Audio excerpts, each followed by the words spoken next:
प्रिय छात्र छात्राओं, हम लोग BA तृतीय वर्ष में आधार पाठ्यक्रम के अंतर्गत आज उषा प्रियंवदा जी का व्यक्तित्व एवं कृतित्व का अध्ययन करेंगे।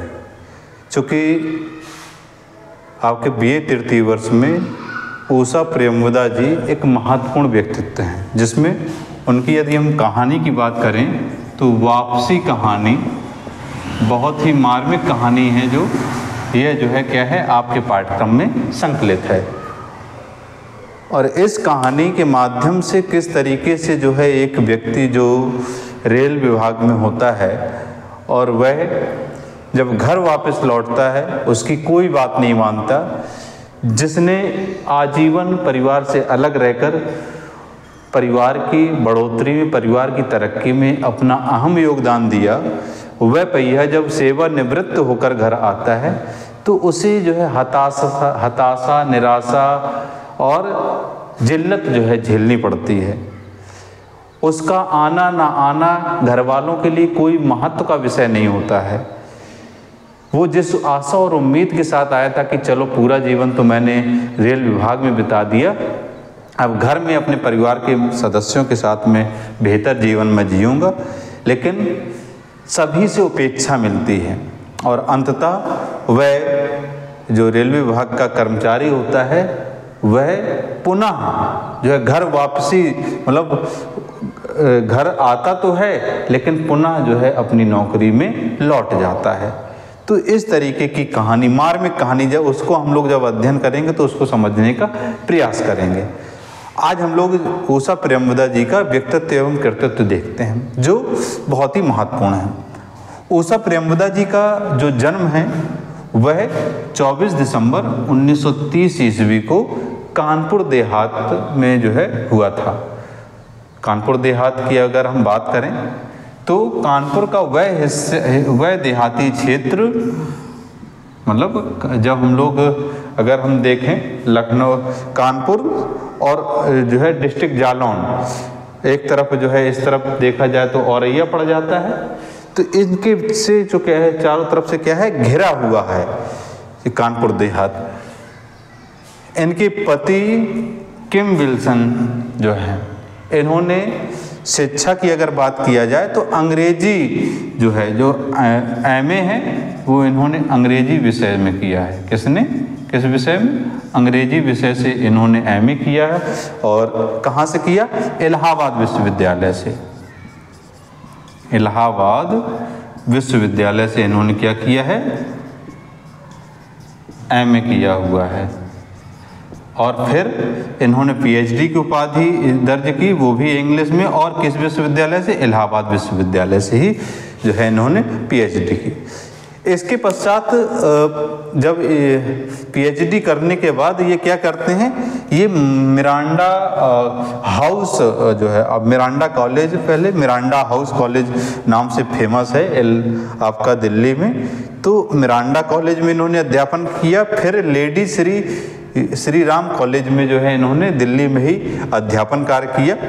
और इसके पश्चात इनका जो है पोस्ट डॉक्टरल फेलोशिप, देखिए जब हम लोग PhD कर लेते हैं तो PhD करने के पश्चात में हम PDF करते हैं। PDF का मतलब पोस्ट डॉक्टरल फेलोशिप जो है, इसमें हमारा चयन हो जाता है। तो हमें ये 2 साल के अंतर्गत जो है करना होता है, कोई एक विषय होता है जिसमें हमें करना होता है, और इसके लिए जहाँ कहीं से भी हमें जो है फेलोशिप मिलती है तो उसमें अच्छी खासी रकम जो है हमें 2 साल अध्ययन करने के लिए मिलती है। तो इन्हें फेलोशिप कौन सी मिली थी?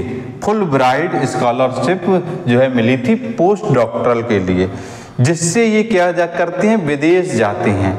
और विदेश में ही जाते हैं तो वहाँ पर एक अध्यापक थे, महत्वपूर्ण विद्वान थे किम विल्सन, उनसे जो है मुलाकात होती है और फिर वहीं पर जो है आप रहने लगते हैं, इनसे विवाह हो जाता है।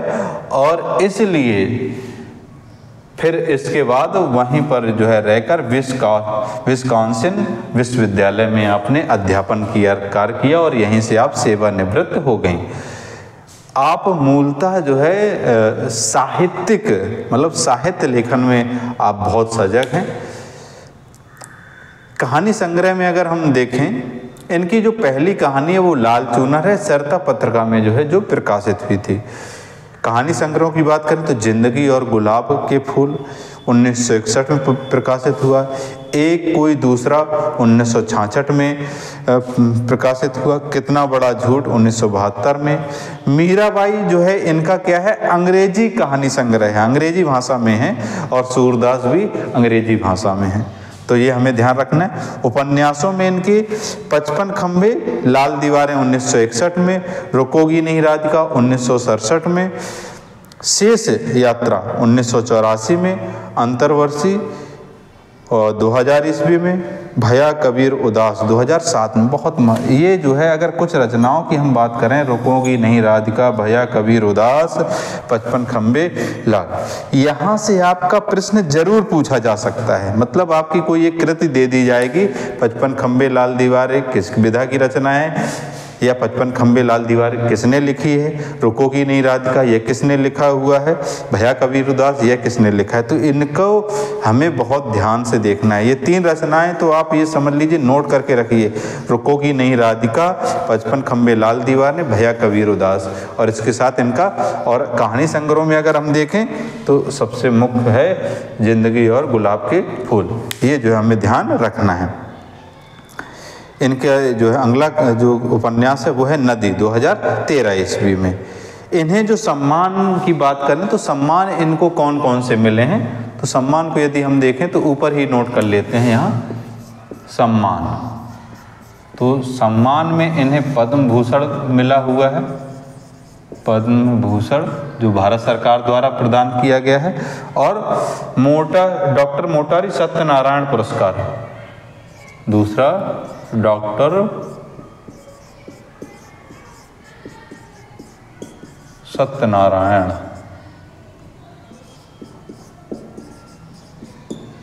पुरस्कार जो है इन्हें क्या किया है, मिला हुआ है। तो हमें ये पुरस्कार नोट कर लेने हैं।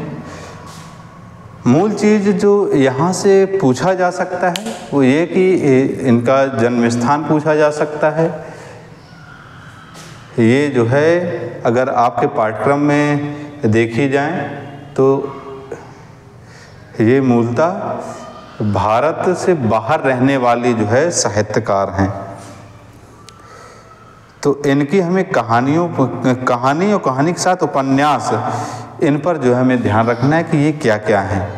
हमें जितने भी रचनाकार हैं उन सभी रचनाकारों की साहित्यिक रचनाओं के बारे में जानकारी होना चाहिए। जब हम आधार पाठ्यक्रम जो कि पूरी तरीके से ऑब्जेक्टिव है, आपका बहुविकल्पीय प्रश्न आते हैं, तो इसमें आपको कोई भी रचनाकार है तो रचनाकार का जन्म, रचनाकार का जन्म स्थान, रचनाकार का पेशा क्या था, तो पेशा में ये मूल तौर पे लेखनकार से जुड़ी हुई थी, रचनाकार की जो शिक्षा दीक्षा है वो क्या है, और तीसरा जो महत्वपूर्ण इसमें बिंदु रहता है वो ये रहता है रचनाओं का, कि आप जब कोई भी रचनाकार को पढ़ें तो उसकी महत्वपूर्ण रचनाएं कौन कौन सी, ये ध्यान दें। क्योंकि अगर आप और तीसरा जो बिंदु कि ये मूलतः स्त्रीवादी लेखिका हैं। क्या है? स्त्रीवादी लेखिका हैं, मतलब स्त्रियों की जो समस्याएं हैं उनको लेकर जो है इन्होंने साहित्य रचना की है। तो हमें ये चीज़ ध्यान देनी चाहिए कि ये किस प्रकार की लेखिका हैं। हमें ये सभी बिंदु अगर मालूम होते हैं, अगर हमें रचनाओं के बारे में, चूँकि रचनाएं पूछी जाती हैं, अगर पिछली हम कक्षाओं में देखें तो उनमें भी आपकी रचनाएं पूछी गई हैं। यदि हम यहाँ पर देख ही लेते हैं कि अगर किस तरीके के प्रश्न बने हुए हैं, तो पिछले उसमें अगर हम देखें तो देखिए इसमें प्रश्न ही पूछा गया था कि वापसी किस विधा की रचना है। बस यहीं से आपका कि आपकी जो वापसी है, आपसे पूछा जाएगा कि वापसी किस विधा की रचना है, तो आपको मालूम होना चाहिए कि वापसी क्या है। एक कहानी है, तो अगर कहानी है तो आपके 4 ऑप्शन होंगे, उपन्यास, नाटक, निबंध या कहानी। तो आपको कहानी पर टिक लगाना है।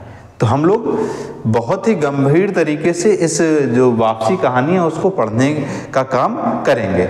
आप लोग जो आज व्यक्तित्व एवं कृतित्व उषा प्रेमवदा जी का लिखाया हुआ है उसको नोट कर लें। आपको वीडियो अच्छा लगे तो चैनल को लाइक सब्सक्राइब अवश्य करें, साथ में अपने मित्रों को शेयर अवश्य करें, जिससे कि हमारा हौसला बढ़े, आपका भी हौसला बढ़े, आप लोग पढ़ते रहें, लिखते रहें, स्वस्थ रहें, मगन रहें।